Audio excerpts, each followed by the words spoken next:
दोस्तों नमस्कार। एक दिन पहले तक आईपीएल का जो सिनेरियो था बहुत उलझा हुआ था, लेकिन जो गुजरात टाइटंस ने जो एक वार किया दिल्ली कैपिटल्स पर, वो उसने तीन टीमों की बल्ले बल्ले कर दी। जी हाँ, गुजरात टाइटंस की टीम प्लेऑफ में पहुंच गई।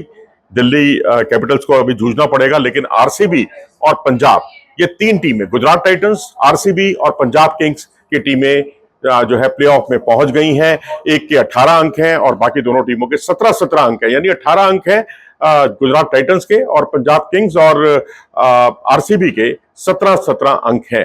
तो अब इन तीनों के बीच अभी लड़ाई खत्म नहीं हुई है। अभी तो प्लेऑफ की एक रन इन्होंने जीता है। अभी इनको प्लेऑफ की रेस में पहले दो स्थान हासिल करने हैं। पहले दो हासिल अगर आपने स्थान कर लेते हैं आप, तो उससे एडवांटेज ये रहेगा कि आप जब जाएंगे एलिमिनेटर या आगे प्लेऑफ में, तो फिर आप एक मैच हार भी जाते हैं तो भी आपको एक मौका मिलेगा। लेकिन तीसरे और चौथे वाली जो टीम है, उनको हार पर रुखसत होना पड़ेगा, यानी पूरी तरह से बोरिया बिस्तर बंद करके जाना पड़ेगा। तो ये स्थिति मैं समझता हूं तीन टीमों के लिए एक अच्छी स्थिति है कि अब इनकी लड़ाई जो बचे हुए दो दो मैच इन तीनों टीमों को खेलने हैं, इनको नंबर 1 और नंबर 2 पर पहुंचना है।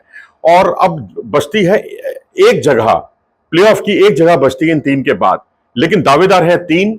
उसमें जो है मुंबई इंडियंस है, दिल्ली कैपिटल्स है और लखनऊ सुपर जायंट्स है। ये तीन टीमों के बीच में जद्दोजहद है, जिसमें मुंबई और दिल्ली का दावा बराबरी पर है, और वहीं लखनऊ सुपर जायंट्स का दावा जो है उसको तीनों मैच अपने जीतने हैं, और ना सिर्फ तीनों मैच जीतने, अच्छे नेट रन रेट से जीतने हैं।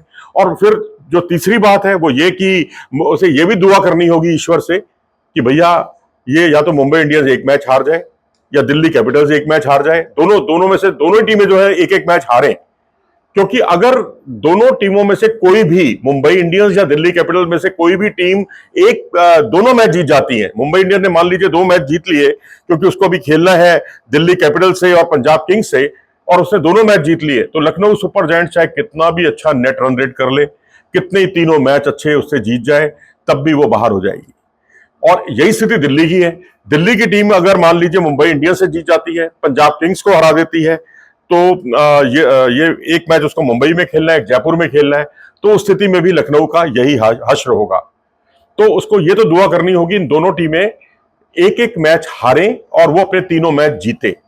और अगर मान लीजिए मुंबई की टीम एक मैच हार जाती है, तो उस स्थिति में, और ये तीनों मैच जीत जाती है, तो दोनों के अंक बराबर हो जाएंगे। लेकिन उस स्थिति में भी लखनऊ के लिए मुश्किलें हैं, क्योंकि मुंबई इंडियंस का जो नेट रन रेट है इस वक्त सबसे अच्छा है, यानी जो टॉप की जो टीमें हैं जो पहुंच चुकी हैं, क्वालिफाई कर चुकी हैं, उनसे भी बेहतर है मुंबई इंडियंस का नेट रन रेट।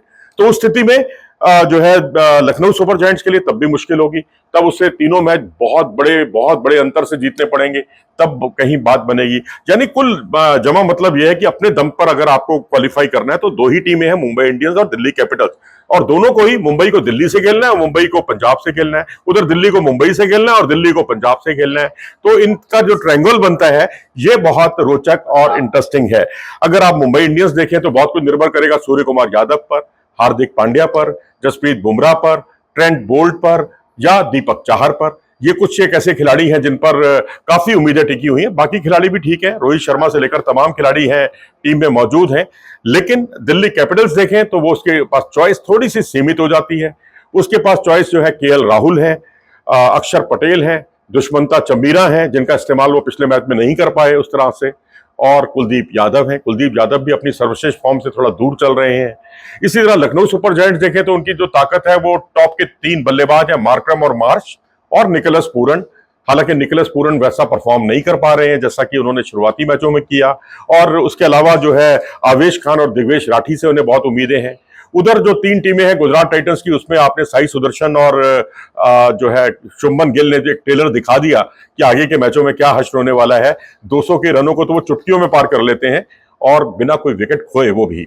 उसके अलावा बटलर हैं उनके पास, रदरफोर्ड हैं, और गेंदबाजी भी प्रसिद्ध कृष्णा और मोहम्मद सिराज जैसे गेंदबाज हैं उनके पास। राशिद खान लय में अब आते हुए दिख रहे हैं। फिर अगर आप आरसीबी की बात करेंगे तो वहां जो है विराट कोहली तो है ही, उनके अलावा जोश हेजलवुड, कृणाल पांड्या, इनसे बड़ी उम्मीदें रहेंगी।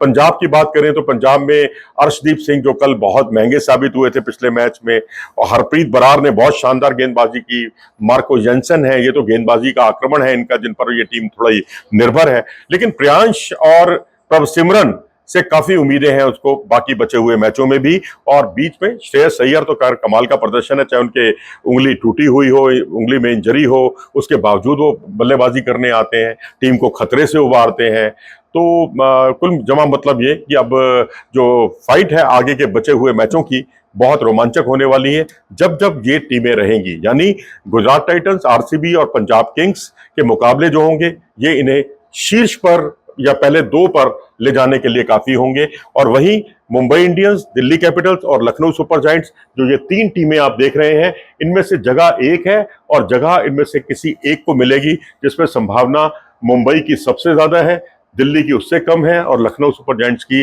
आउटराइट चांस है। अगर कुछ अजूबा हो गया और जब सब कुछ उसके अनुकूल इक्वेशन बनती चली जाए तभी बात बनेगी। तो ये है पूरा सिनेरियो। उम्मीद है कि आपको ये पूरा सिनेरियो और पूरा कंसेप्ट क्लियर हो गया होगा प्लेऑफ का।